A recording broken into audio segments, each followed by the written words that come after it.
Good morning, everyone, and welcome to the final day of the Better Futures Forum hosted by the Climate Action Network Australia and dozens of organisations supporting the growing the Better Futures Australia community. Hasn't this been just a fantastic 3 days? I'm excited for this last day. We've got some great speakers.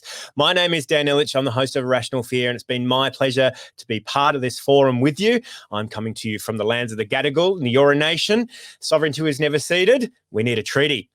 Now, as we gather from all over Australia, please pop in the chat. Let me know where you are coming from, whose land you're on. I always love to see that. And to ensure the best experience today, we suggest having a read through the help desk located in the tabs on the left-hand side of your screen in the virtual lobby. And if you need to contact our wonderful JT production management events team or tech support, navigate to your inbox at the top of the screen and you'll see event support for instant chat. And these guys, there's lots of them. There's like 10 of them all working behind the scenes to make sure this stuff is working seamlessly. So if you jump in the chat, you should get an answer pretty quickly. It's not like, messaging Telstra or something like that. Now, if you get lost, make sure you head back to the virtual lobby to see which sessions are live and coming up. And, we are going to get pretty much straight into the forum today. To kick us off, it's my honour to welcome Amy Meehan. Amy Meehan is a proud Gamilaroi Irish Australian living on Wonnanara land, and she's actually a classical singer, a public servant, and now is a regenerative clean tech entrepreneur developing biochar systems for the home of all things, which is incredible. She's also a postgraduate student and a sustainability businesswoman. Thanks, Amy. Yama, Malia, Nalawa.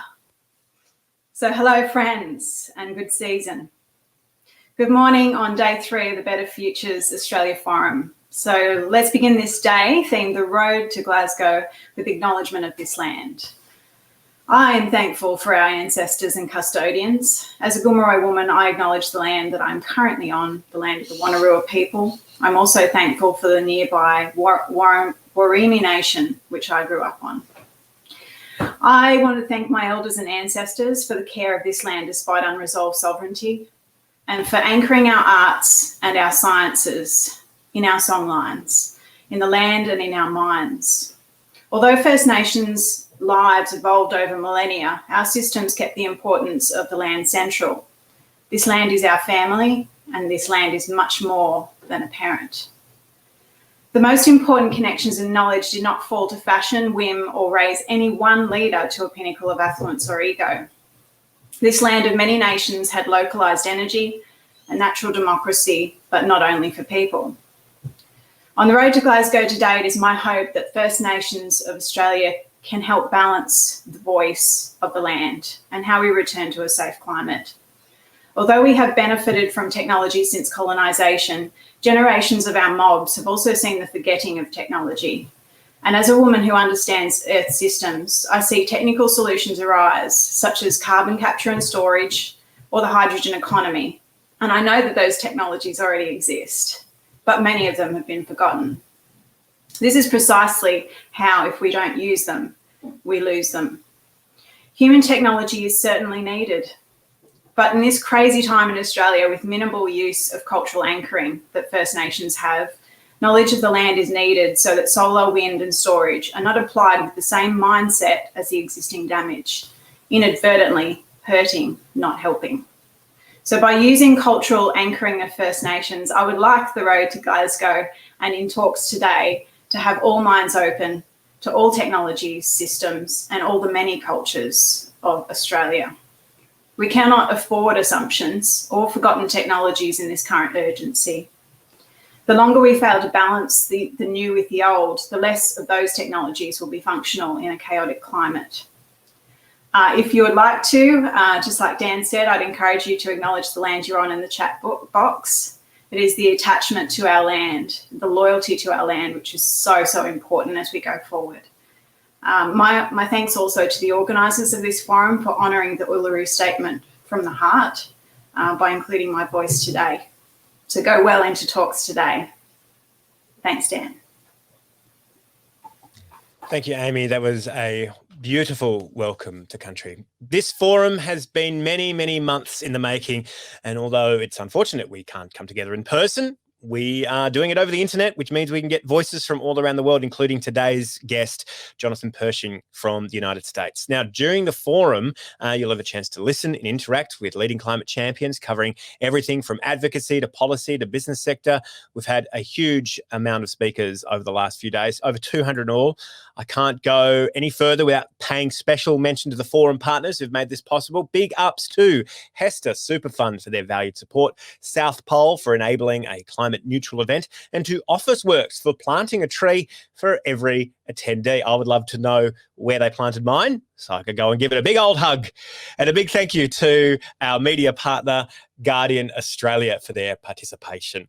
And one of our media partners is going to be coming up, Adam Morton, who is the editor of The Guardian. He's going to be in conversation with Jonathan Pershing in just a second. But before we get to that, let's check in with Devon Bunce's incredible illustration from yesterday's conference, part of the conference. She's from Digital Storytellers, and she's built up this incredible illustration of all the sessions from yesterday. Check that out. So detailed. She hasn't missed a thing. Look at this. We need stronger building codes delivered on the ground. This is great up here, particularly with justice, nice and clear. Regulation and critical and confidence. Individual empower. Australia's unmatched investing in risky new ideas. That's us. We can do it. We can do it. I love this big theme here. We must work holistically with communities rather than insert ideas on them. That's true. You know, people insert ideas on me all the time. I say, no, work with me. Don't insert those ideas. Excellent. Now, for our final day, we are going to be continuing our sights on towards Glasgow. Okay. And the role that Australia could play in the international arena. And for any of us who have been to a COP, it is a wonderful, glorious circus. And Australia is the least agile dancer on stage. Without any further ado, it is absolutely my privilege to introduce Jonathan Pershing, United States Deputy Special Envoy on Climate, and Adam Morton from The Guardian Australia, who is the Climate and Environment editor. They're going to be talking on stage, talking on screen rather, in an interview. And I just thought this is an interesting quote someone said about Jonathan Pershing. Are you nervous, Adam? Because someone quoted interviewing Jonathan Pershing as negotiating with Jonathan Pershing is akin to being at the wrong end of a Formula One wind tunnel. Does that make you nervous, Adam? Just as nervous as any other day in this industry, Dan. It's no, I'm confident we'll be able to have a good chat with Jonathan this morning. It's great to be here with us. We asked him off stage how he was as a high school student. He said he was incredibly unremarkable. Well, that's very at odds with his own personality and his position here today. If you have any questions for Mr. Pershing, please use the Q&A function on the right-hand side of the screen, and we'll try and get to them as many as we can. And also, Adam's probably going to be breaking news here, so please use the hashtags BetterFuturesAU and BetterFuturesForum. And don't forget to tag Better Future AU on Twitter as well. Adam, take it away. Thanks, Dan. Hi, Jonathan. Good to see you again. Pleasure Welcome. to see you as well. Good morning. Good morning. Now, before we get started, I'd like to acknowledge that I'm on the lands of the Maui-Nina people, and their land was never ceded. Jonathan, to get started, I thought I'd paint a bit of a picture of how 2021, which has been an extraordinary year by any measure, I think, so far, looks from the outside from a climate perspective. It feels more than ever like we are witnessing what climate scientists have long projected is likely to happen. Wildfires on 3 continents, major flooding in China and Western Europe and the UK, an extraordinary heat dome over parts of North America, increasing reports of climate-linked drought and famine in Madagascar. Now, we're a little over 2 months from the major COP summit in Glasgow. And earlier this year, we saw several major countries, G7 members particularly, announce significant targets for 2030. And the US now has a 2030 emissions reduction target that's about twice what Australia is proposing. But we're still a significant way globally from what's necessary to live up to the goals of the Paris Agreement. That's what it looks like from the outside. I'm interested to know what it looks like from the inside as someone who's playing a leading role in this process of trying to get the world to accelerate action. So thanks very much, Adam, both for the question and for hosting this event. It's always good to have a chance to talk to folks about what we see happening and to share views and to exchange ideas. So from the inside, I don't think it seems much different. I was remarking earlier today to some colleagues that the IPCC assessment report is now beginning to roll out. This is its 6th report. And in that 6th report, it makes fairly clear a whole host of things. You pointed to some of them. It's the first of a 3-part series. This part will be on the science, the next will be on impacts, and the third coming in 2022 on response measures and strategies and mitigation options. But this first piece really makes clear what you've just said. We are essentially looking at unprecedented warming. We've seen it for the last time literally hundreds of thousands of years ago, in many cases millions of years ago. But the rate is not a rate that we've ever seen geologically. Those rates are much slower, and we're seeing, therefore, remarkably rapid change. The kinds of things that we're pointing to come only with about 1.5 degrees of warming, and we're projected on the current trajectory to double that and maybe more. So what we've got is a fairly clear signal of the kinds of damages we can already see and what we can expect to see going forward. So just to put a few of them on the table, you've already mentioned the droughts and the floods and the storm intensity and the wildfires and the loss of ecosystems and biodiversity and the incredible impacts on built systems such as agricultural communities. You haven't touched on coral reef decline. You haven't touched on ocean acidification. You haven't touched on sea level rise and drowning communities along the coast. This litany goes on. We're seeing it today, and we project it to get worse. The second thing which you see from the inside is that we've got a pretty clear indication of what we'd have to do to stop it. And that is a daunting, but still realizable, still achievable outcome. We know that we've got about 400 gigatons, which is an interesting metric, but let's take it for what it is, 400 gigatons of carbon budget if we'd like to hold temperatures to at or below 1.5 degrees of increase. Today, we're about 1.1. So the IPCC tells us 400, and we are currently at about 40 per year, which means that we've got about 10 years. That's a pretty nice, simple math calculation. 400 to go, 40 a year. Unless we reduce sharply, we're not in the right place. And by sharply, the IPCC again suggests a trajectory, a pathway. And they suggest we should be at about a 40 to 5%, give or take some, reduction by the year 2030 as a global matter. Now, some could clearly move more quickly, and we've seen some pledging to move more quickly. I would argue that the United Kingdom is way ahead of the curve in terms of its commitment and its pledge at a 68% reduction. Others, like the European Union, at a 55% reduction. The United States announced a 50 to 52% reduction. So clearly those are in the right ballpark, but others are not yet achieving those kinds of levels. China, perhaps as the world's largest emitter, you'd think would be acting aggressively. And while they are, it doesn't lead to the commensurate kinds of reductions. China says it will peak by the year, and maybe before the year 2030, but that's a far cry from a 45% reduction below 2010 levels. And most indications are that China is increasing its emissions during this next few years cycle. Others too, building new coal plants, adding new plants that deal with industrial emissions, thinking about deforestation, both legal and unfortunately significant levels of illegal deforestation. If those don't stop, we clearly cannot get on the right trajectory. And this 1.1 degree warming that we've seen since the last 100 years, that will double and more. And the damages that we already see will be substantially greater and transform the world quite substantially. So we're now, I think it's 80 days, give or take, to Glasgow. Can you take us through a little bit about what your life looks like professionally between now and then? What is the process? We don't have to get into too fine-grained detail, but what is the process in the run-up, and what will you be doing and your team be doing as you're attempting to get a good result there? So Glasgow's a really incredibly important moment. And it, I would argue, has a couple of factors, some of facets. The first one is that there's some unfinished business we've still got to finish as a group of countries. We committed ourselves to develop a rule book for how we would make operational the Paris Agreement.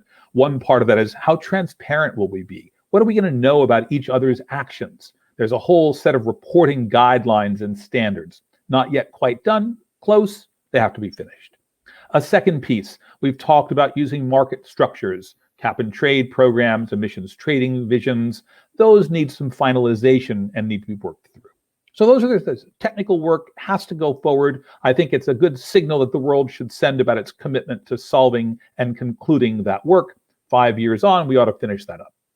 But if we just do that, it will be insufficient because those actions do not make for a clear and compelling level of emissions reductions. And that's what we have to achieve. So the second part of the agreement in Glasgow and the work in Glasgow is to see whether or not countries can stand up and make the right kinds of commitments, talk about the depth of action, frame their next steps across all sectors of their economies, energy, transportation, industry, programs that deal with renewable power, programs that deal with avoided deforestation and agricultural practice. Those should also come forward. At the moment, we've got about 55% of the global GDP, and that's Europe, the United States, and Japan, having committed to actions that are consistent with holding temperatures to about 1.5 degrees warming. Not a lot more, but they're on the right pathway. But that means that 45% of global GDP is not there. So we have to do two things in the next 80 days. The first one is to make sure the people who have committed deliver. They have to move forward. They have to develop policies and plans. The second is those that have not yet moved, they too have to deliver. The world can't tolerate virtually half of the global economy not participating in an aggressive emissions trajectory. So our work in the next 80 days is both sides. How do we make sure those rules are developed and completed and get agreement? And how do we work with the major economies first, but with all nations to drive an aggressive set of targets so we can hold these damages at bay? We're with an Australian audience, obviously, so let's be specific. Where does Australia sit within that, and what should Australia be doing by 2030 on emissions reduction? And I'm interested, as part of that, to know what you say to suggestions by the Australian government that its record suggests it's doing more than comparable countries, including the US.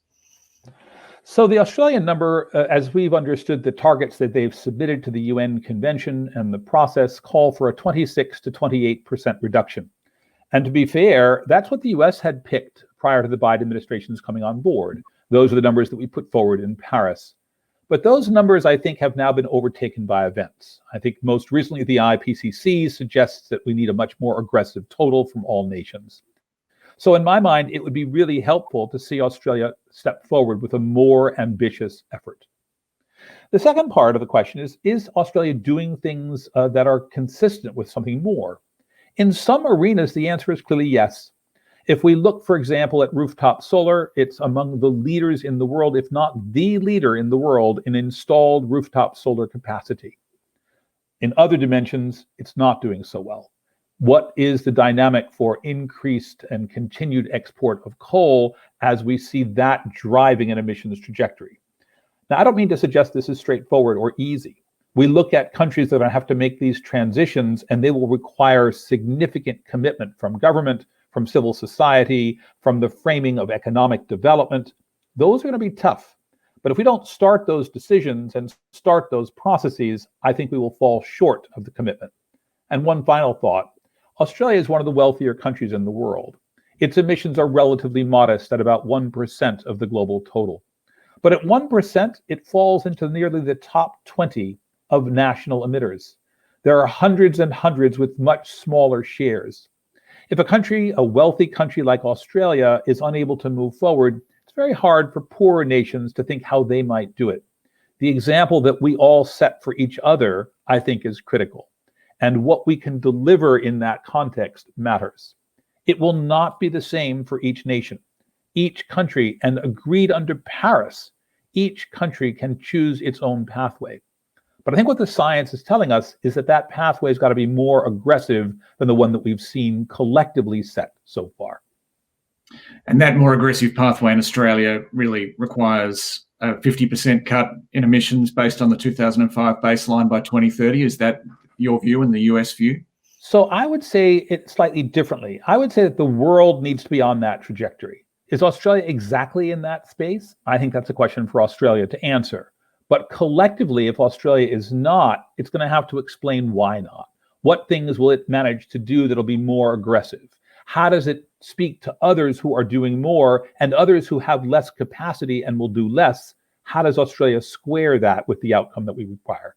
I would submit that Australia could be much more aggressive. It has extraordinary resources. Those can be deployed for this particular agenda. It has an enormously innovative community that can be deployed for this agenda. It has the opportunity with most of the states, if not all of the states in the nation, committing to significant reductions. That political momentum could be deployed for this agenda. So to me, the question is, what will it choose? Not what it has to do, but what it's going to choose to do to be consistent with those kinds of global efforts. Of course, at the moment, Australia doesn't even have a national net zero by 2050 target, as you just acknowledged. States do, and certainly significant parts of business now do, but we don't have that national goal. I'm interested to hear from you on what the ramifications of not taking the sort of steps you're talking about might be. We have one of the arguments that we have in Australia is that there's a lot of focus on the costs of acting.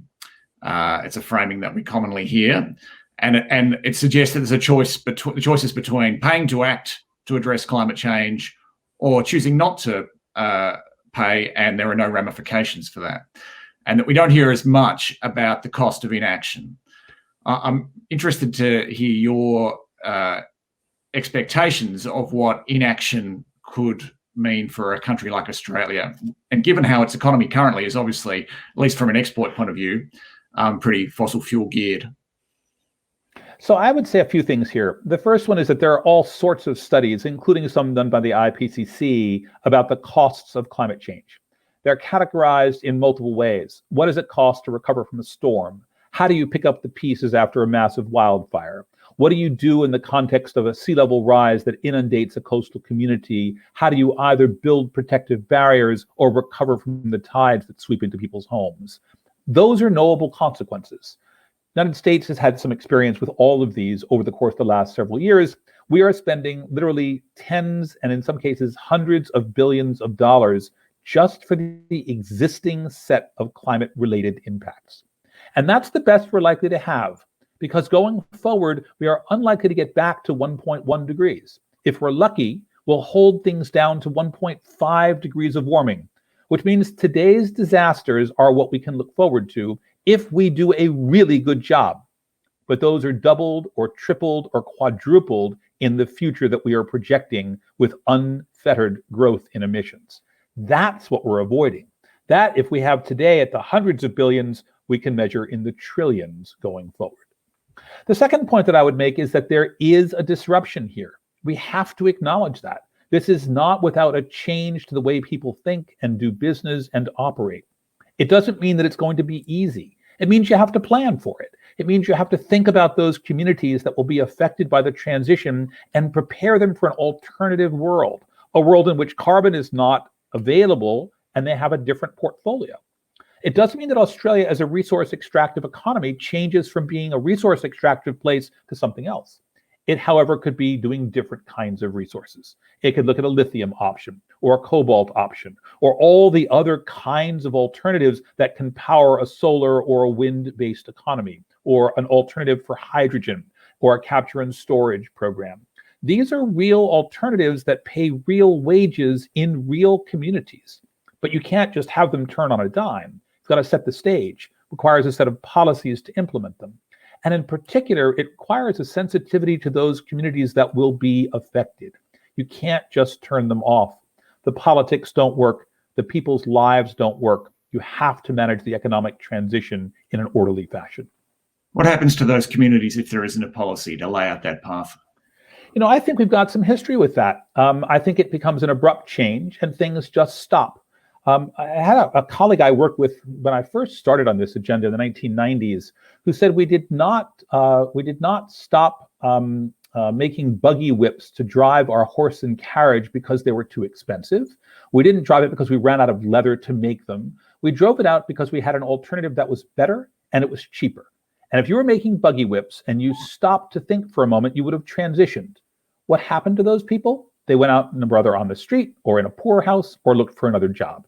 We don't have to be quite so abrupt. We can do it much more orderly. We can do it in a way that gets people retrained, that takes advantage of the skills that they've got and make an alternative a much more manageable one.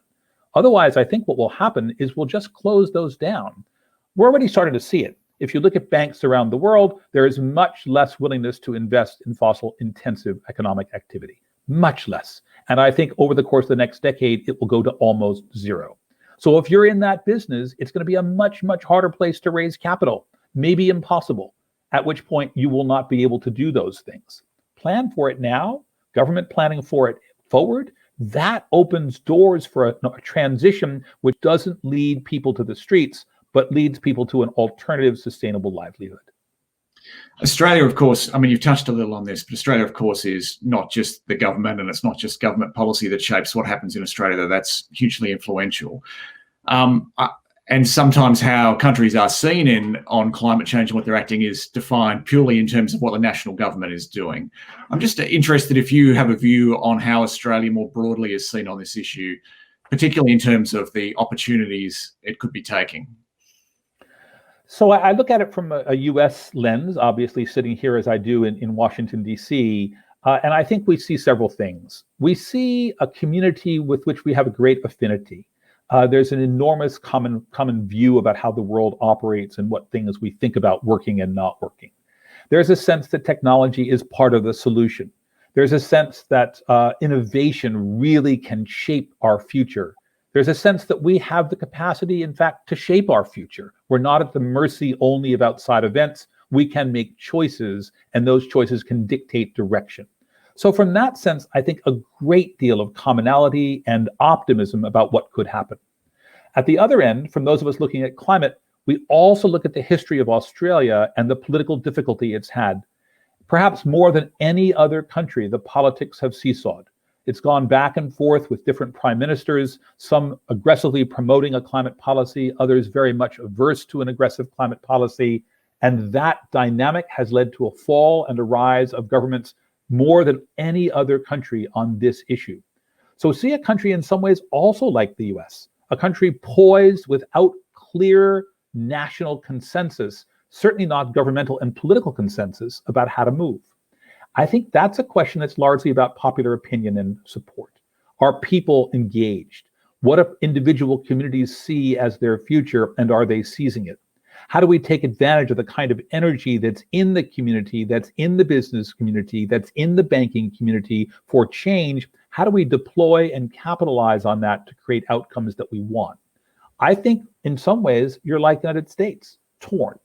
At the moment, the US has got a government that is aggressively moving forward on this issue, but the Trump administration did not. I think at the moment, Australia is not moving as it could, but perhaps this government will change its thinking, move forward with more aggressive action. That would be great. But ultimately, it's going to take people making different choices. And that'll be at all levels, not just in the halls of the government buildings in Canberra.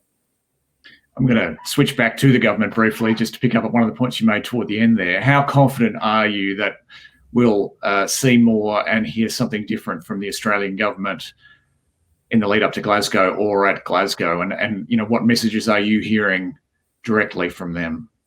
So I don't think I can speak to confidence in the Australian government. It's its own sovereign entity, and they'll do what it decides to do. I certainly hope that they'll make some different choices. I think there are opportunities for areas that are cost effective, and that is clearly a driver for Australian thinking, as it is for American thinking. Options that could be productive ways to deploy an economic growth engine that Australia seeks. Options that can look at its export markets around the world. It's not just in Australia. The largest export market still probably China. China is moving aggressively to a deep decarbonization plan, not as fast as I would like, but it's still moving down that road. Australia wants to sell into that economy. It'll have to sell something different. So how does that work? I think those are choices that Australia can make, and can make in ways that would benefit it economically. Can we turn to the US, to your home? A $1 trillion US infrastructure bill with climate-friendly elements, I guess we could say, passed Congress last week. And it was really, it's a massive bill, obviously. The president hasn't been able to yet introduce all he'd hoped. And of course, we don't know what happens after in 2022 and then in the 2024 presidential election and beyond. How confident can the world be that the US will be able to deliver on the commitments that are being made? Listen, I think it's the question that many have asked. I have several responses. The first one is to think a little bit about what the implications of US policy are. The largest one is that it shapes investment that is made within the country. Investment across all sectors, investment by large and small actors, small and medium-sized enterprise, big multinational business. These kinds of decisions are taken and then locked in. Let me use this as an example. What's going on right now at General Motors, our very large automobile company. They've made a commitment to really move away from internal combustion engines and to electric vehicles for the light-duty fleet. They're investing literally billions of dollars, in fact, tens of billions of dollars in retrofitting all of their chains, all of the production chains, all of the assembly lines. These are massive investments. If the United States were to change its policy and no longer require an aggressive automobile switch, which the Biden administration did as of last Friday, GM is still not going to change back. It's got a sunk capital cost in this new vision. And for those of you who have ever driven an electric vehicle, they're actually way more fun to drive. So I don't think it's going to change back. In my mind, that is consistent. Let's look at the policy historically. The Obama administration decided to really try to cut back on fossil fuel bases in the power sector. They put forward a series of regulatory programs. Trump administration came in and rolled them back. And yet the power sector continued on the trajectory that was laid out in the Obama administration. And that's because the commitments were made, the investment was made. They locked in certain kinds of decisions. It didn't go beyond what we'd proposed, but neither did it walk back from what we'd achieved. I think the same would happen going forward. And then one last thought. It is very, very clear that the climate is not done changing. We haven't seen the outcome in an equilibrium, stable setting. We are seeing a dynamic and worsening climate system, which means that every year, if you're a political decider, you're going to have to look at that climate and look at your constituents and say, I'm doing the right thing for you. And unless you can make that case on this dynamic and worsening climate system, I think you'll lose. I don't think we're going to have another administration that comes in with quite the same kind of denial. And I would note that those who have been touting that kind of denialism historically no longer say that. They say it's too expensive, but they don't say it's not real. They say we have to do it our way, but they don't say we can't do it. So I think that shift is fundamentally driven by the science, by observation, by things we see around us in these storms and floods and droughts and fires, and that shifting the political economy. I guess this is a related question in a way. We had a lot of major reports happening this year, as I guess there are before big COPs, but a big one by the International Energy Agency a couple of months ago, setting out a trajectory for 1.5 degrees, limiting global heating to that level. And one of the things the chief executive said while in interviews as the report was released is that there is we can have no new oil and gas fields opened up, no new coal-fired plants if we're going to stay on a 1.5 trajectory. Clearly, that's not what we're seeing at the moment. I mean, do you agree with that assessment? So I think there's two pieces about it. The first one is that we have to be clear that it's a scenario. There are many, many, many pathways that you could get to zero. Having said that, there's now an increasing level of corroboration around the IPCC's report, around the IEA's report, around the UNEP gap report, the UN Environment Programme's report on the gap of what we are doing versus what we have to do. All of these are consistently telling us we need really deep decarbonization. So then you start looking at what's the least cost way to go? What are the things you could do first that would be the most effective, the most efficient, and not waste capital? And it turns out that we start seeing stranded assets unless they're zero carbon assets.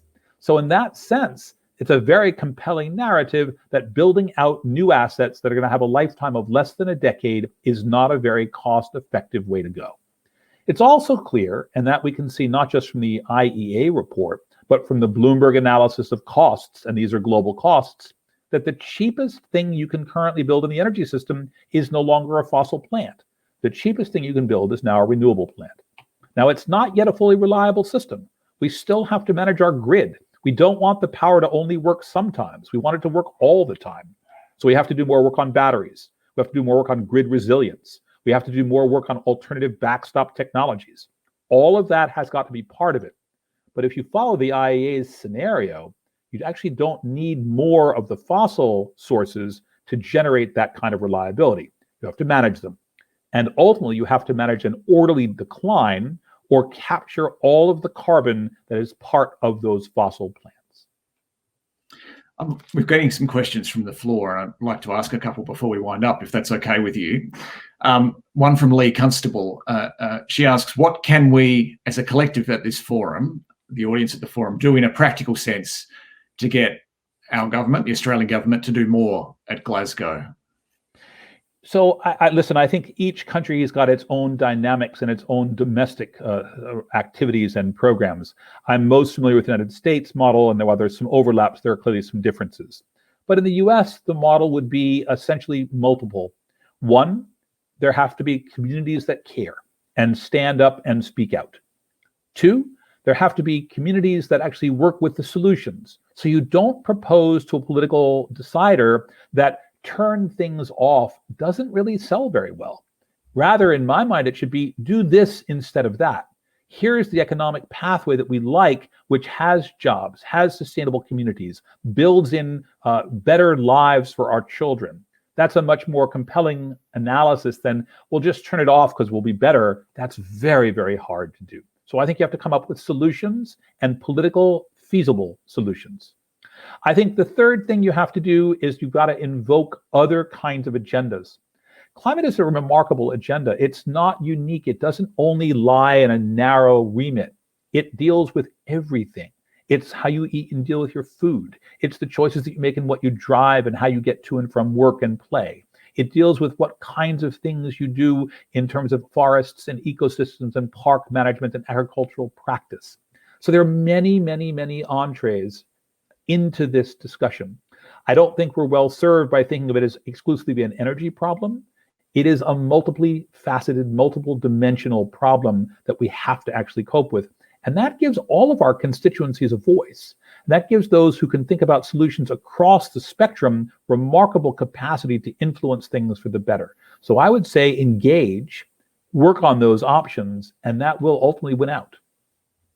We're just about out of time, but I want to ask you just one last question before we finish up. I sometimes get asked, as someone who just works as a reporter in this area, that when you're dealing with such what can be depressing subject matter, how do you not get depressed? How does it not get to you? I guess I wanted to ask you the question, the optimism question. Do you find cause for optimism? Is that too strong a word? And if you do, what is it that should make us optimistic about where the world is headed? So I've been working on this issue for quite a long time. I began in the late 1980s working on this particular set of questions. And if I look over that period of time, it's a career ago in my case. And yet I've seen remarkable things happen. The first climate change meeting that we had at the UN was hosted by the United States in 1991, just outside of Washington, D.C., hosted by the first President Bush. And he went to the UN and said, let's do a meeting on this. I'm prepared to host it. We'll do it over in DC. And everyone came. We had fewer than 1,000 people. We had relatively low-level people. We had folks who were technocrats. Fast forward, we're looking at a meeting in Glasgow, and we have had heads of state engage on this question. And we've been doing it at that level now for a few years. Paris brought them together. They came to the G20, and in the G20, the largest nations in the world spent a substantial amount of time engaging on solutions to this problem. I look at the way the world's assets are moving, everyone from a BlackRock, which has some $7 trillion of assets, to pension funds in Netherlands, to actions and programs from investors in Abu Dhabi and the United Arab Emirates. And they are all looking at clean energy and looking at new technologies and a future that could be much, much more sustainable. And I look at the people turning out in the world, and I think about who is in the communities and what are they saying. And we now have a remarkable level of consensus that this is the path we want to take. It's not yet enough to overcome some of the inertia. It's probably not fast enough, but that voice is rising, and that voice is really quite optimistic about the future that they want and could have. I put those pieces together, and I have a sense that my job is in part to help channel that energy, to help think about things that might be more promising, to urge, perhaps coerce those who might not be doing enough through whatever means we have in our diplomatic arsenal, and to think about how we deploy that in the right time frame to get a better result. If I look at the world of the future, in a climate-friendly world of the future, it's actually a pretty nice place to live. I got more forests, I'm driving quiet vehicles, I'm playing in the streets, with urban communities that are much more sustainable with very, very little pollution, climate or otherwise. I end up with oceans that are livable and swimmable, and I can eat the fish from them and farm the land. That is a really appealing world. And that's what gives me a great deal of confidence that we'll get there, because I think that sells everywhere. That's compelling everywhere. It's good to be able to end on that sort of optimistic note, and I certainly hope you're right. We really appreciate you making this time to speak to us all today here in Australia, and wish you all the best for everything that's ahead. Thanks very much, Jonathan. Thanks very much, Adam. Good to talk with you. Wow, that was pretty great. I really enjoyed that. I hope you enjoyed that as well. And I hope you were tweeting along just as I was, using the hashtags BetterFuturesAU and Better Futures Forum. Big thank you to Jonathan Pershing and Adam Morton for that super interesting and very instructive discussion there. At this point, we are going to move to our next plenary session, where we'll have the opportunity to hear from business and substantial government leaders from Japan, Vietnam, Mexico, and the United States, and about how they are witnessing leaders across the economy and society taking ambitious climate action to shape zero emissions futures for their nations today. Now, in a moment, we are going to be zapped to the next session. So don't worry if you don't get zapped or moved over. You can also check out the link in the chat, which is coming. If you end up not making it to the next session, just click on that link and we'll take you over there. So in about 3 seconds, we'll move everyone over. 3, 2, 1. Yeah.